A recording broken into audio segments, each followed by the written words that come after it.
This girl is gone, Dele. You need to focus on your future.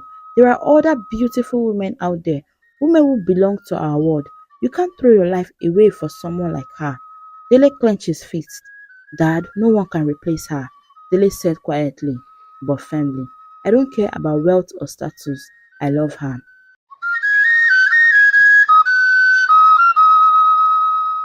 Dele grew up in the heart of Lagos, surrounded by luxury and wealth. His family's mansion stood tall in the upscale part of town, and his father, Mr. Adebayo, was a prominent figure in the city.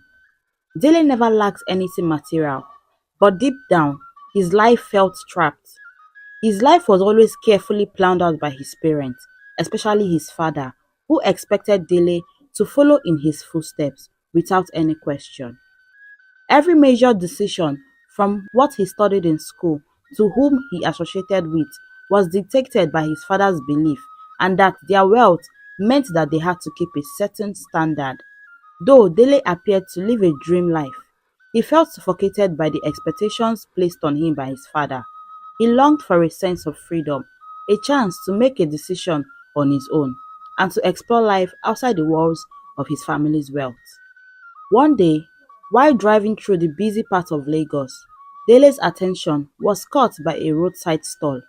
The aroma of fresh akara deep-fried beans cake filled the air. He wasn't particularly hungry, but something about the small stall drew him in. As he parked his car and walked closer, he saw a young woman standing behind the stall, flipping the golden akara pieces in a sizzling pan. Her smile was warm and inviting, and she had a natural grace that captivated him. Her name was Tayo. She wore a simple dress, her hair wrapped in a colorful scarf, but it was her eyes that were so bright and full of life. There was something refreshing about her, something different from the polished, wealthy women he was used to seeing in his social circles. Good afternoon, Dele greeted her with a smile, trying to keep his voice steady. Tayo looked up, surprised to see a man dressed so well stopping by her store. She smiled back. Good afternoon. Do you want to buy some akara? Dele nodded, though in truth he wasn't there for the akara. Yes, please, it smells amazing. Tayo laughed softly as she carefully wrapped a few pieces in brown paper. Thank you, it's a family recipe my mother taught me. Dele took the akara from her and paid her, lingering for a moment longer than necessary. I'll be back tomorrow, he said, before walking away. Tayo smiled, but didn't think much of it. Many customers promised to return, but actually only a few did. However, Dele did return. The very next day and the day after that, it became part of his routine. At first, he told himself he was just curious, but soon as he realized that it wasn't the akara drawing him back, it was Tayo. Each visit, Dele would stand at the store, watching her work with a quiet admiration. She moved with confidence and grace, flipping the akara with skill while talking to him about her day, her family, and the customers she had met. Your akara is the best in this city, Dele would often say, his eyes never leaving hers. Tayo would laugh, a sound that made Dele's heart skip a beat. You say that every day, she would reply with a playful smile. You must really like the akara. I do, Dele would answer, though they both knew it wasn't just about the akara anymore. Tayo appreciated Dele's visit, but deep down inside, she felt conflicted. She liked talking to him. He was kind and easy to talk to, but she couldn't shake the feeling that their words were too different. Dele came from a wealthy family of immense wealth, while she lived in a small apartment with her mother and her younger brother, struggling every day to make ends meet. As the days turned into weeks, their conversations grew longer and more personal. Tayo told Dele about her family, how her father had passed away years ago, leaving her mother to take care of her and her younger brother. Selling Akara had been their way of surviving, and though it wasn't glamorous, Tayo was proud of the work she did. Dele in turn opened up about his own struggles.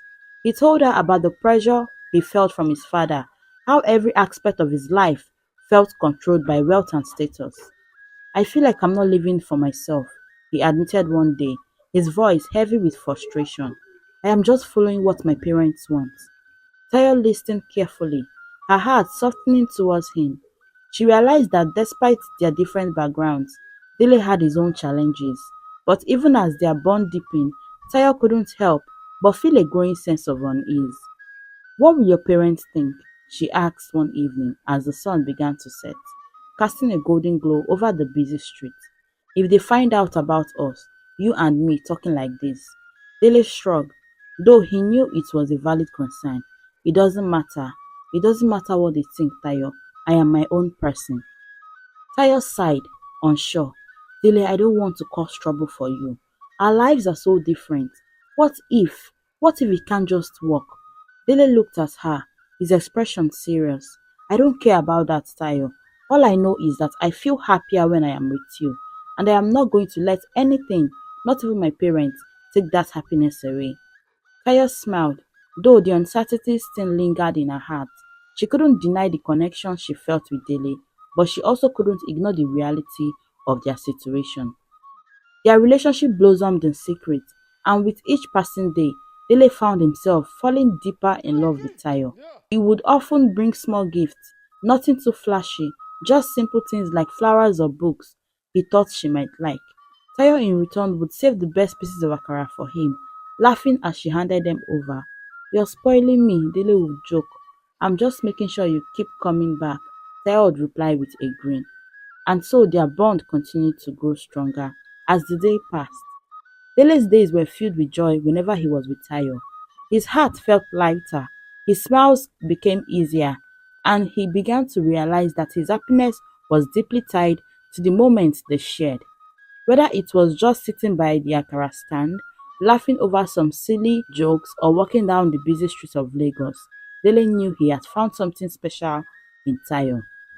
However, as much as he tried to keep their relationship a secret, Lagos was too small a city for something like this to go unnoticed. People whispered and news traveled fast, especially within wealthy circles. It wasn't long before word reached Mr. Adebayo that his son had been seen frequently with a roadside akara vendor. One evening, Dele returned home from one of his usual visits to Tayo, feeling lighter than ever. But as soon as he stepped through the door, he knew something was wrong. His father's car was parked outside, and the house was unusually quiet. His mother, who usually greeted him with a smile, looked tense as she passed him in the hallway.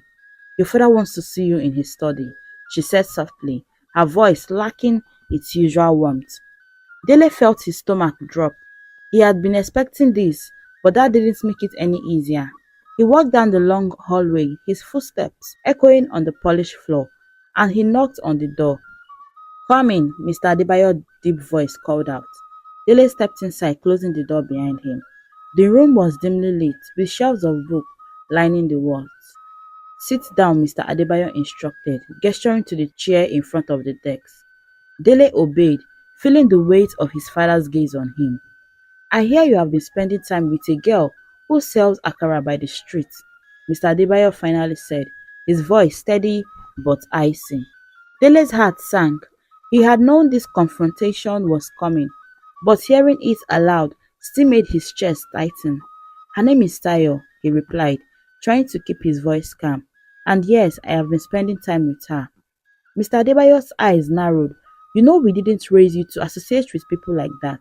Dele's hand gripped the arms of the chair. He had expected disapproval, but the coldness in his father's voice stung more than he had anticipated. "Dad, Tayo is not just that girl. She's kind, she's hardworking, and she's beneath you," Mr. Adebayo interrupted, slamming his hands on the desk. The sudden outburst made Dele flinch. "You are from a wealthy family, Dele. You have responsibilities, a name to uphold. People like her do not belong in our world. They don't understand the life we live." Dele's face hardened. He could feel the anger rising in his chest. "This isn't about her not understanding our world, Dad. This is about you thinking money makes people better than others. Tayo may not have wealth, but she has something that matters more. She has a good heart." Mr. Adebayo stood up, towering over Dele. His eyes were filled with anger and disappointment. "You will stop seeing her, Dele. I won't allow you throw away everything we've worked for because of a street girl. This family has a reputation to maintain."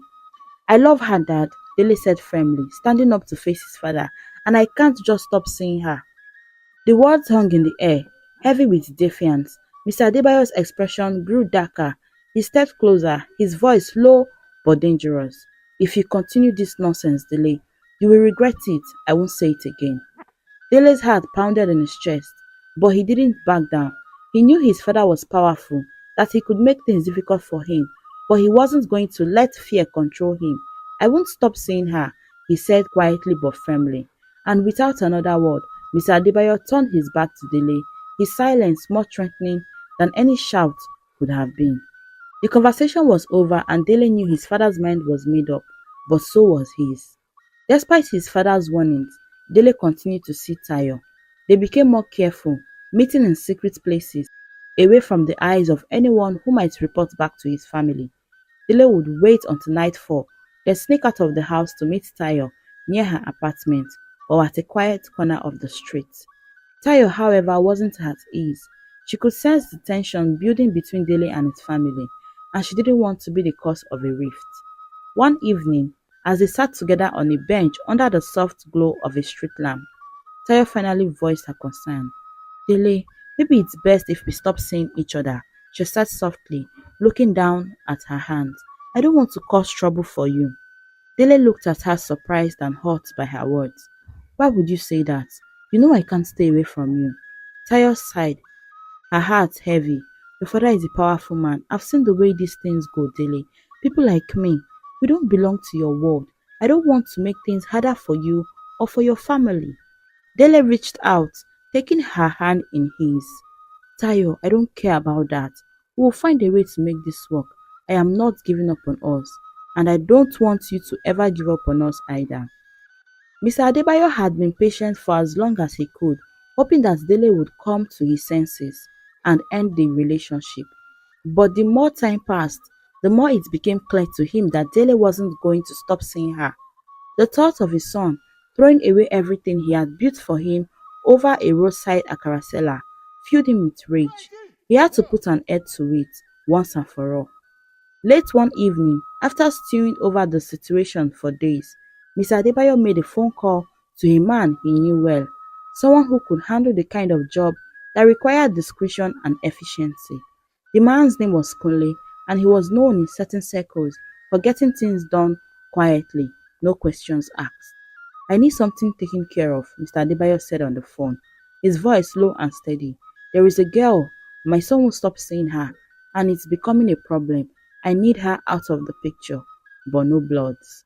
Kunle didn't need details. He understood what was being asked of. Consider it done, he replied. I'll make sure she's gone. Mr. Adebayo leaned back in his chair, satisfied. He knew Kunle wouldn't fail him. All he had to do was wait. The next day, Tayo was at her usual spot selling her last batch of akara for the day. It had been a long afternoon, and the sun was beginning to set, casting an orange glow over the city. She was tired but content. Business had been good, and she looked forward to seeing Dele later that evening, as they had planned to meet in secret as usual. As Tayo packed up her things, she noticed the van slowly pulling up to the curb. At first, she didn't think much of it. Cars and vans came and went all the time, but something about the way the van lingered made her uneasy. Before she could react, two men stepped out of the vehicle and approached her. Excuse me, can I help you? Tayo asked, her voice calm but wary. The men didn't answer. In a swift moment, one of them grabbed her arm while the other covered her mouth with a cloth. Tayo's eyes widened in shock as she struggled to free herself, but their grip was too strong. She tried to scream, but the clothes muffled her cries. Fear surged through her as they dragged her towards the van. Her heart raced as she fought against them, kicking and thrashing, but it was no use. The men were much stronger, and before she knew it, they had thrown her into the back of the van, slamming the door shut behind them. Tayo's mind raced as the van sped off, leaving the familiar streets of Lagos behind. She had no idea who these men were or why they had taken her, but the terror that gripped her heart told her nothing good could come out of this. They drove for what felt like hours, the city lights fading into the distance as they headed towards the outskirts of the city. The van finally came to a stop in a remote, desolate area, surrounded by thick bushes and tall trees. The men opened the door and dragged Tayo out, forcing her into a small rundown shack hidden deep in the woods. The next morning, Dele arrived at Tayo's stand, expecting to see her smiling face, ready to share another day with her. But when he got there, the stand was empty. At first, he thought maybe she had left early, but as the hours passed and she didn't return, a deep sense of dread began to settle in his stomach. He rushed to Tayo's home, with his heart racing. Her mother answered the door, looking just as worried as he felt. Dele, I haven't seen her, Tayo's mother said, her voice filled with fear. She didn't come home last night. I've been calling her phone, but there is no answer. Dele's heart sank. She didn't say anything about going anywhere. No, her mother replied, shaking her head. She was supposed to come straight home after the market. Panic gripped Dele's chest. He knew something was wrong.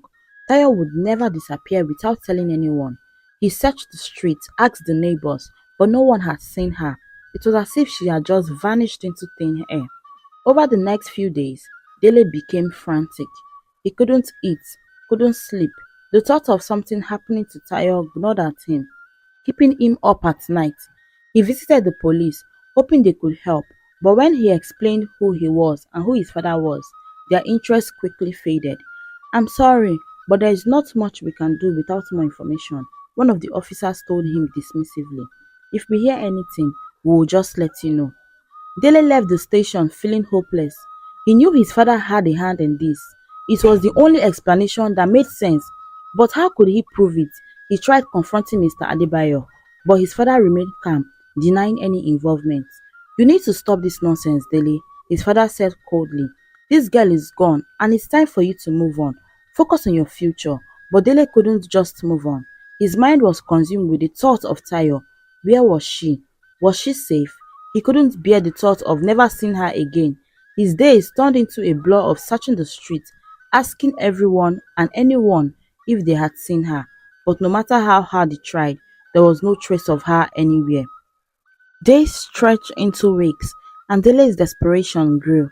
He wandered the streets like a man possessed, refusing to give up, even as his friends and family urged him to stop. You are going to drive yourself mad, his best friend Femi told him one afternoon as they sat together in his apartment. You've done everything you can. Maybe it's time to let go. I can't, Dele replied, his voice hollow. I can't just forget about her, Femi. She's out there somewhere and I have to find her. Femi sighed, looking at his friend with concern. Dele had lost weight, dark circles forming under his eyes from lack of sleep. He was a shadow of the person he used to be, consumed by the search for Tayo. But no matter how hard Dele tried, Tayo remained missing. Tayo sat at the cold, hard floor of the small shack, her hands trembling as she hugged her knees to her chest. The days had been blurred together, and she had lost track of how long she had been held captive in this desolate place. The men who had taken her barely spoke to her, except to bark orders or throw her some scraps of food. The shack was surrounded by thick bushes, and the sound of the forest at night were both haunting and eerie. Fear gripped her, but Aya refused to give up. She had always been strong, even when life had thrown its worst at her, and she wasn't going to let these men break her. Her thoughts often wandered to Dele. She wondered if he was looking for her, if he knew what had happened. The ache in her heart grew with each passing day. She thought about her brother and she also thought about her mother, but she knew she had to just stay focused. She couldn't sit here waiting to be rescued. She had to find a way out. The kidnappers weren't exactly careful around her. They had grown overconfident, assuming that a young woman like her couldn't possibly escape. But Tayo had been watching them closely. She noticed their routines, when they switched shifts, and when they were mostly distracted. Every night she would lie awake listening to their movements, hoping for the perfect moment to make her move. One night, it was a warm evening, and the air inside the shack was stifling. Tayo had been restless all day, her mind racing with thoughts of escape. As the sun began to set, the two men who were guiding her outside, talking and drinking, not paying much attention to her. After a few hours, their conversation grew quieter, and soon Taya could hear the unmistakable sound of snoring. Her heart raced. This was it, the opportunity she had been waiting for. She couldn't afford to hesitate.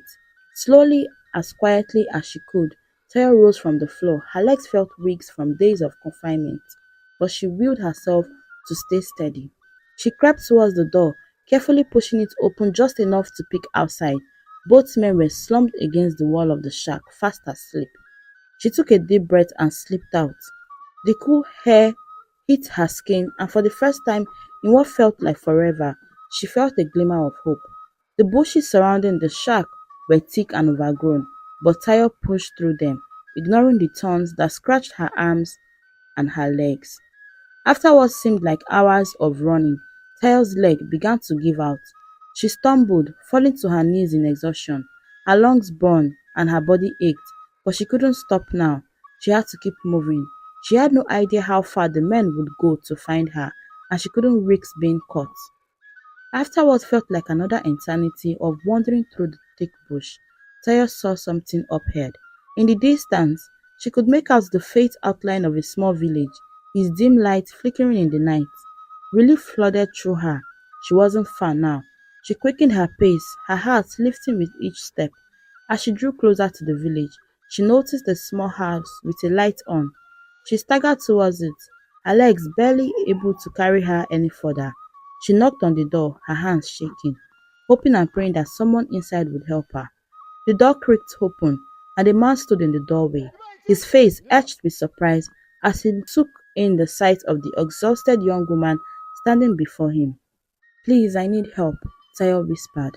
The man, whose name was Jide, took one look at her and immediately knew she was in trouble.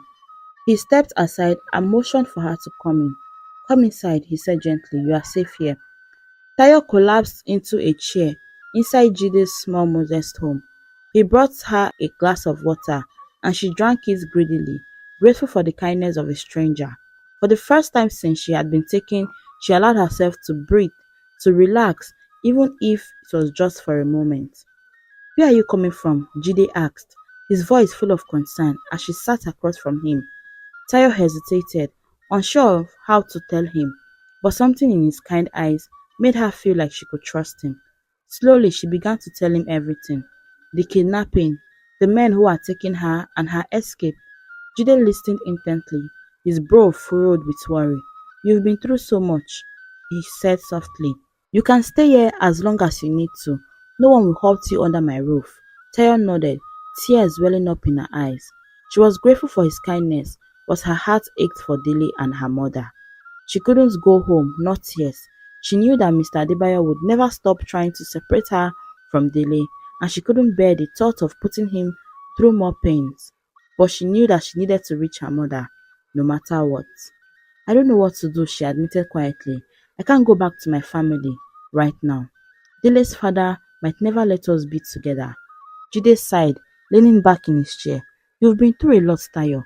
Take some time to rest, to gather your strength, then we can figure out the next steps later, Jide said. Back in Lagos, Dele's world had crumbled. Days passed without any sign of Tayo, and with each day, his despair deepened. His once confident and determined demeanor had been replaced by a hollow shell of a man, tormented by the thought of losing her forever. The streets he had once navigated with ease now felt like an endless maze of dead ends. Every corner he turned, every alley he searched, he hoped to see her face, but Tayo remained elusive. At night, sleep refused to come. Dele would lie in bed, staring at the ceiling, his mind racing with thoughts of what might have happened to her. Was she hurt? The uncertainty gnawed at him, keeping him awake until the early hours of the morning. His father, Mr. Adebayo, watched in frustration as Dele spiraled into a deep depression. To Mr. Adebayo, Taya was just a girl, a distraction from the important life Dele was meant to lead. He couldn't understand why his son was so obsessed with finding her. It's time to let this go, Mr. Adebayo said one evening, sitting across from Dele at the dinner table. Dele barely touched his food, pushing it around his plate without taking a bite. He looked up at his father, his eyes hollow. I can't move on, Dad. Tayo is still out there. I have to find her. Mr. Adebayo's patience was wearing thin. This girl is gone, Dele. You need to focus on your future. There are other beautiful women out there, women who belong to our world. You can't throw your life away for someone like her. Dele clenched his fist, his anger simmering beneath the surface. He couldn't believe his father's coldness, his refusal to understand that Tayo meant the world to him. Dad, no one can replace her, Dele said quietly but firmly. I don't care about wealth or status. I love her. As the days dragged on, Dele's mental state deteriorated. He stopped going to work, stopped answering phone calls, and isolated himself from friends and family. His mother, who had always been more gentle and understanding, tried to comfort him, but nothing seemed to reach him. Dele, please eat something. Eat something or else you will kill me, she would beg, bringing his food to a room. You are making yourself sick. But Dele would shake his head, barely acknowledging her presence. His obsession with finding Tayo consumed every part of him. He spent his days wandering the streets, asking anyone if they had seen her. One afternoon, Dele disappeared. His mother had gone to check on him in his room, but his bed was empty. His phone was left behind, and there was no note, no indication of where he had gone. Panic set in. Where is he? Mrs. Adebayo asked her husband, her voice trembling with worry. Mr. Adebayo's face was pale, and for the first time, he realized the gravity of the situation. Dele had gone too far, and now he was truly lost. They searched the city, contacting his friends, visiting places he was known to frequent, but there was no trace of him. Days passed, and their desperation grew. Finally, after almost a week of searching, a passerby recognized Dele wandering aimlessly on a busy street. His clothes were dirty and disheveled, his hair unkempt, and his eyes vacant. He was a shadow of the man he once was, lost in his own mind, disconnected from the world around him. When his parents arrived, they rushed to his side. His mother threw her arms around him, tears streaming down her face. Dele, why did you leave? We've been so worried. But Dele didn't respond. He stared blankly ahead, as if he didn't recognize her. Mr. Adebayo, for the first time, felt the weight of guilt settled on his shoulders. He had thought his action would protect Dele, but now he saw the damage he had caused. Dele was rushed to a psychiatric hospital where doctors quickly diagnosed him with a severe mental breakdown.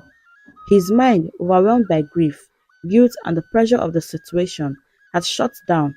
The doctors explained that he had been wandering in a state of confusion, completely detached from reality. For weeks, Dele remained under the care.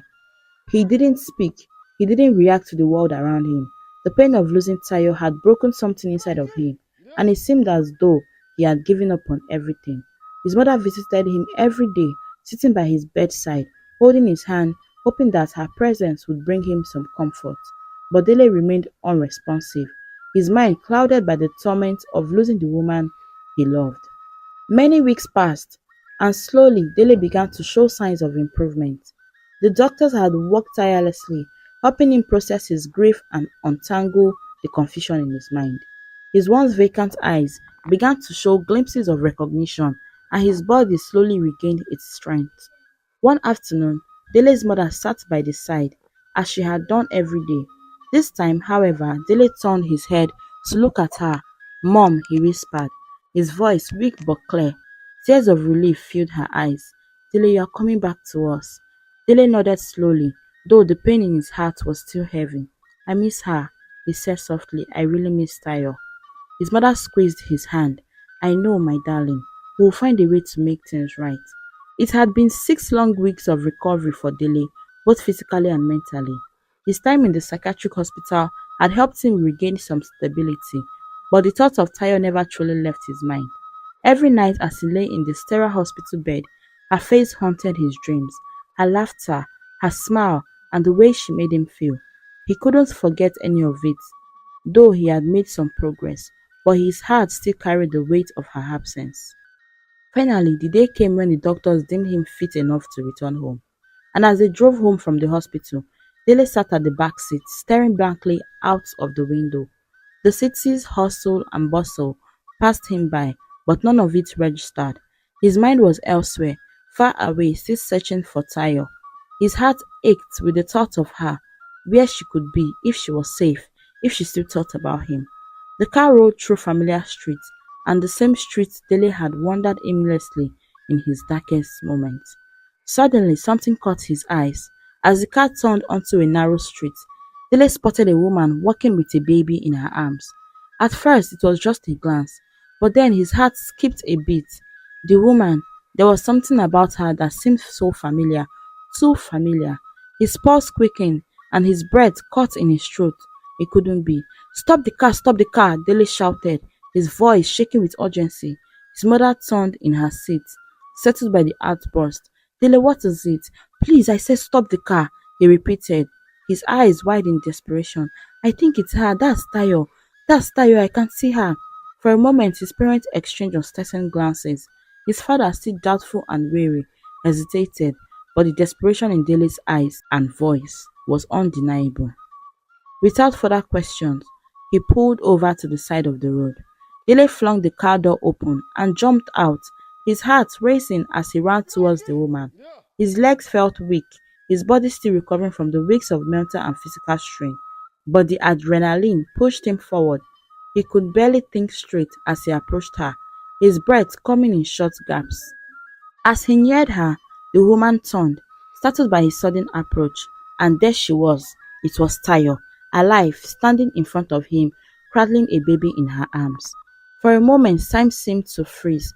Dele stood there, staring at her in disbelief, his mind struggling to process what he was seeing. He blinked several times, almost expecting the vision to disappear, but it didn't. It was real. Tayo, he whispered, his voice barely audible. Tayo's eyes widened as recognition dawned at her. Dele. Without thinking, Dele rushed forward, pulled her into his arms, holding her tightly, as if she might disappear again. I thought I had lost you, Dele whispered. I searched everywhere. I didn't know what had happened to you. Tayo pulled back slightly. I was taken, Dele. I didn't know if I would ever see you again. Dele's heart broke. Tayo took a deep breath, still holding on to him as she explained, Your father, he hired some men to kidnap me. They took me far away to a place I didn't recognize. I knew about this through their conversations at night, and I thought I was never going to get out. But one night they were so careless, and I saw my chance and I ran. Dele's face darkened at the mention of his father's involvement, but he remained silent, listening intently as she continued. I was lucky. I found a small village. A man named Jide took me in. He's been helping me ever since. Dele's eyes flickered to the baby in her arms, and for a brief moment his heart sank. Is the baby yours? He asked. Tayo shook her head quickly. No, Dele, the baby is Jide's. He's married and his wife passed away recently. I have been helping him take care of the child. Dele exhaled, relief flooding in his chest. He glanced down at the baby, who was now looking up at him with wide, curious eyes. The weight of everything suddenly felt less heavy, less suffocating. Tayo wasn't lost, she was still his, and the love they shared had been broken by the horrors they had endured. As they stood there, wrapped in the comfort of each other's presence, Dele's parents approached. His mother, who had been watching from the car, had tears in her eyes, overjoyed to see her son reunited with the woman he had fought so hard to find. Mr. Adebayo hung his head in shame. He couldn't even bring himself to look at Tayo directly. The weight of his guilt pressed down on him like a heavy stone.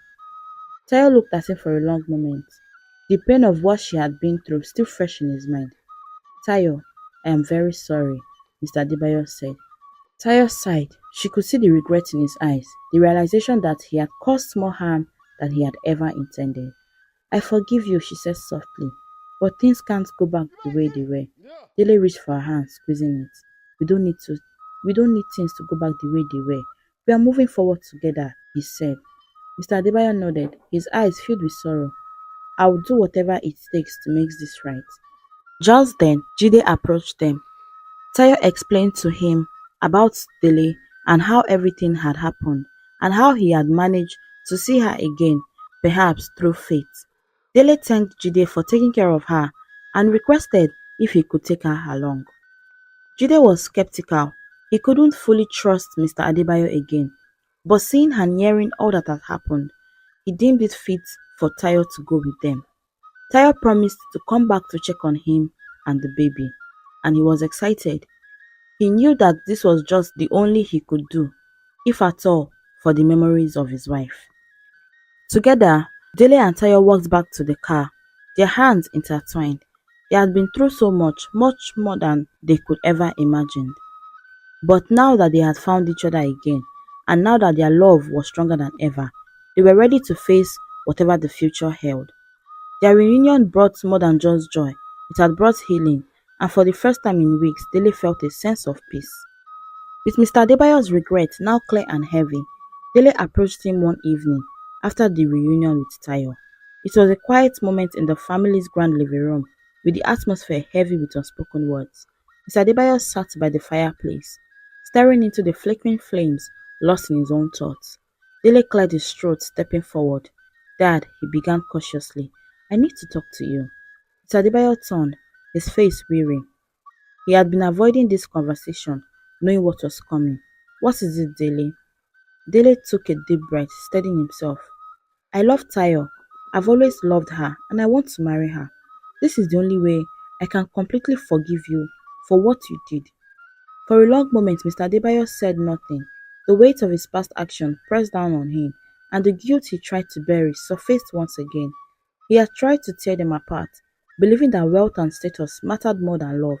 But now, seeing the pain he had caused and the strength of Dele's love for Tayo, he realized how wrong he had been. "I was wrong," Mr. Adebayo admitted. "I thought I was doing what was best for you, but I see now that I was only causing you harm. If Tayo is the one who makes you happy, then you have my blessings, Dele." Dele's heart lifted at his father's words, but it was the look of Mr. Adebayo's eyes that told him everything. His father's pride had been broken, replaced with the genuine remorse. "Thank you, Dad," he said, "and I promise you won't regret it." With the tension now eased, Dele turned his attention to Tayo.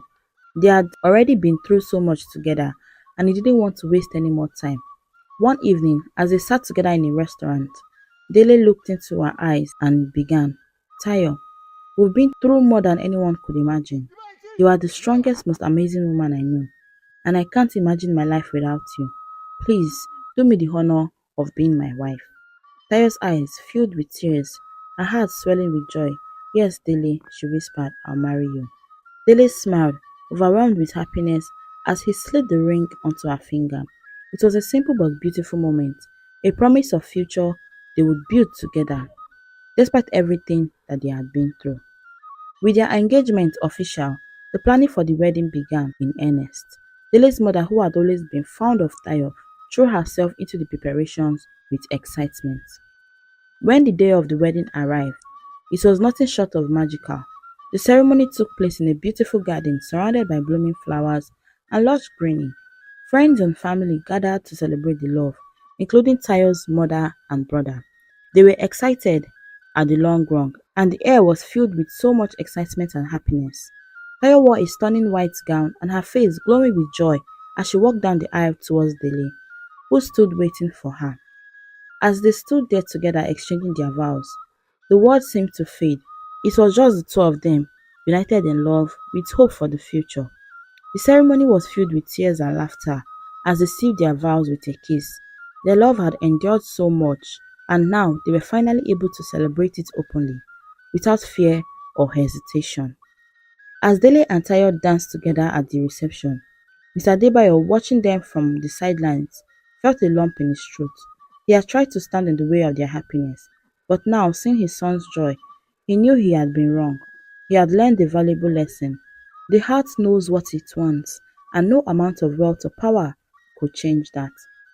Together, Dele and Tayo knew that they could face anything. Their love had proven itself time and time again, stronger than fear. In the end, Dele and Tayo had shown the world that love, no matter the obstacles, could triumph over all. Their story was a testament to the power of love, perseverance, and the belief that true happiness is worth fighting for. The moral of the story is that true love can overcome any obstacle, including social class, differences, family oppositions, and external challenges. It teaches that wealth and status are insignificant in the face of genuine love and commitment. The story also highlights the importance of forgiveness, personal growth, and the courage to fight for what truly matters. In the end, love, respect, and perseverance triumph over fear, doubt, and prejudice. Thank you so much for watching this fantastic story on African Stories by Tiana. Please don't forget to like, comment, share, subscribe, and turn on the notification bell for more amazing stories. See you next time.